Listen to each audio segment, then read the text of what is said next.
नमस्कार मंडळी, श्री स्वामी समर्थ. चला आज आपण बनवणार आहोत लाल भोपळ्याची भाजी.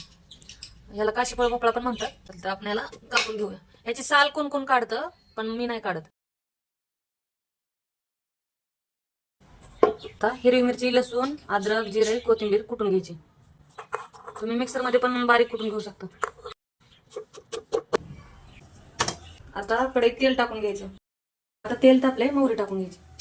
मोहरी चांगली तडतडली की हिरवी मिरची ते कुटलेलं टाकून द्यायचं. आता टाकून घेतलेला भोपळा टाकायचा. व्यवस्थित मिक्स करून घ्यायचं. आता ह्यात थोडी हळद टाकायची, थोडी कसुरी मेथी टाकायची, त्याच्यात शेंगदाण्याचं कूट टाकायचं. मिक्स करून घ्यायचं आणि थोडंसं पाणी टाकायचं. आता याला झाकून ठेवायचं बारीक गॅस. आता हे